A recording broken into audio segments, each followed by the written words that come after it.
রসুল দেবে না। এবার আমি গজল শোনাবো, একটু ঘটনামূলক গজলে যাব, বড়দের গজলে যাব। তবে একটা কথা আমি বলি, সামনে আমার মায়েরা যারা বসেছেন, যখন আমি ঘটনামূলক গজল গাইবো, কোনো আওয়াজ করলে কিন্তু আমি গজল গাইতে পারবো না, সঙ্গে সঙ্গে ছেড়ে দেবো, যেহেতু ওখানে দর্শকের চাপটা অনেক বেশি। তো আমার গজলগুলো খুব মনোযোগ দিয়ে শুনতে হবে, তাহলে ঘটনামূলক গজলগুলো বুঝতে পারবেন। আর একটা কথা বলবো, যখন আমি গজল গাইবো, গজলের মাঝখানে কেউ আসবেন না, কেউ যাবেন না, যেভাবে আছেন সেইভাবে থাকবেন। বাইরে যাওয়ার প্রয়োজন হবে, একটা গজল শেষ হবে, দুজন উঠবেন, অসুবিধা নেই।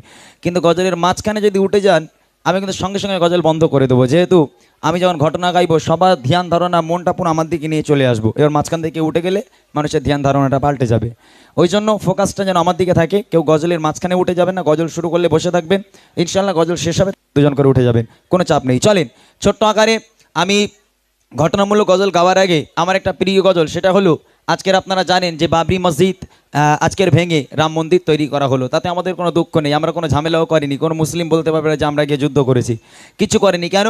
আল্লাহ রসুল আমাদেরকে শিখিয়েছেন, আমাদের ধর্ম হলো শান্তির ধর্ম, অর্থাৎ আমরা শান্তি শৃঙ্খলা বজায় রাখতে ভালোবাসি, এটা আমার নবীর আদর্শ হিসাবে আমরা গ্রহণ করি।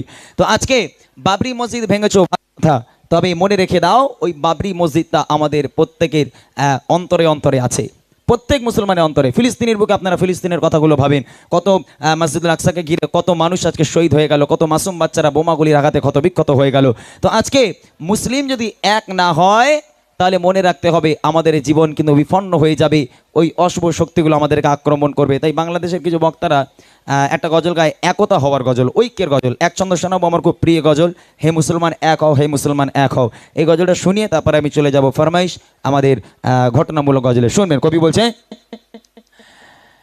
আমাদের প্রভু এক নবীর উম্মত, জীবন বিধান ওই শিবানী কোরআন।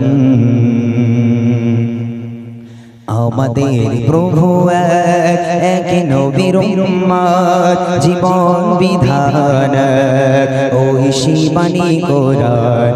আমাদের প্রভু এক নবীর উম্মত, জীবন বিধান ওই শিবানী কোরআন।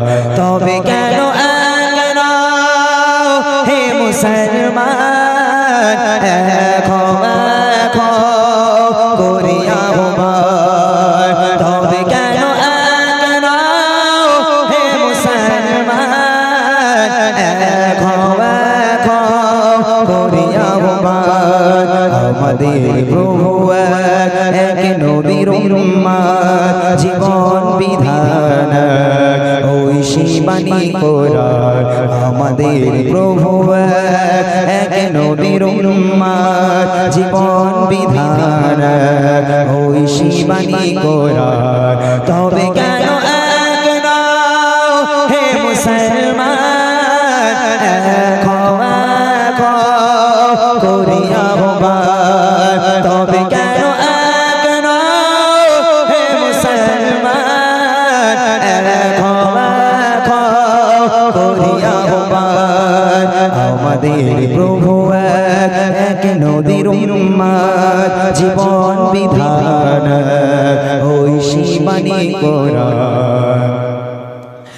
বাইতুল্লাহ মদিনা শরীফ উহুদ পাহাড় বদরের মাঠ। বাইতুল্লাহ মদিনা শরীফ উহুদ পাহাড় বদরের মাঠ।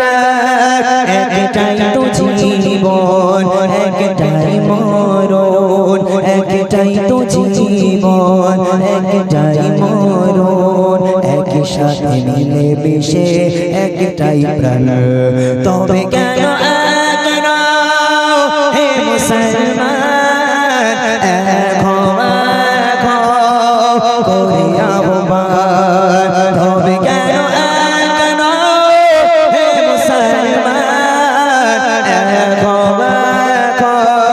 করিয়া হুমার। আমাদের প্রভু এক নবীর উম্মত, জীবন বিধান ওই বাণী কোরআন আমাদের প্রভু এক নবীর উম্মত জীবন বিধান ঐশী বাণী কোরআন বাইতুল্লাহ মদিনা শরীফ উহুদ পাহাড় বদরের মাঠ বাইতুল্লাহ মদিনা শরীফ উহুদ পাহাড় বদরের মাঠ একটাই তো জীবন একটাই মরণ একটাই তো জীবন একটাই মরণ একই সাথে মিলে মিশে একটাই প্রাণ তবে কেন এক নও হে মুসলমান ক্ষমা করিয়া আহ্বান তবে কেন এক নও হে মুসলমান ক্ষমা করিয়া আহ্বান আমাদের প্রভু এক নবীর উম্মত জীবন বিধান ঐশী বাণী কোরআন আমাদের প্রভু এক নবীর উম্মত জীবন বিধান ঐশী বাণী কোরআন মাশাআল্লাহ।